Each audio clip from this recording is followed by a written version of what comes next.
ভর্তি পরীক্ষার বিষয়ের ক্ষেত্রে এসএসসি 2026 আবার স্পষ্টভাবে খেয়াল রাখো।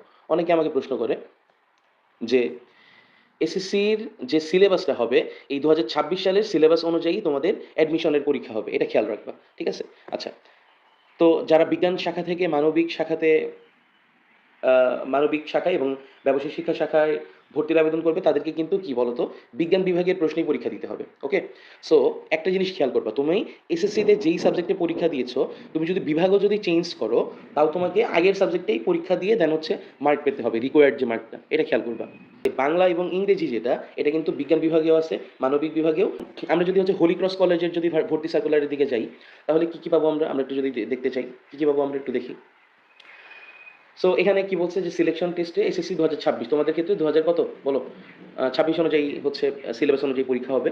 তো সিলেকশনের ক্ষেত্রে মানবিক বিভাগের ক্ষেত্রে হচ্ছে বাংলা ইংরেজি দেন হচ্ছে কি বলো সাধারণ গণিত।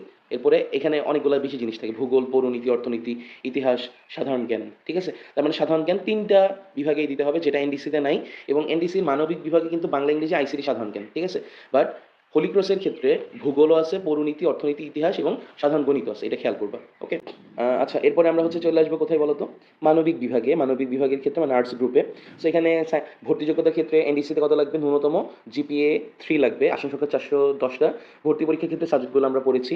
হোলি ক্রসের ক্ষেত্রে এসএসসি পরীক্ষায় জিপিএ 3 থেকে জিপিএ 5 পেতে হবে, তার মানে তোমার অ্যাট লিস্ট, হ্যাঁ অ্যাট লিস্ট মানে ন্যূনতম কত পেতে হবে, জিপিএ 3.00 পেতে হবে, তাইলেই তুমি বিভাগ পরিবর্তন করতে পারবা অথবা মানবিক বিভাগে পরীক্ষা দিতে পারবা। ঠিক আছে, আচ্ছা এটা এখানে আসন সংখ্যা কত 260টা। আর সাবজেক্টগুলো বিষয়গুলো কি কি আমরা কিছুক্ষণ আগেই স্লাইডে দেখেছি।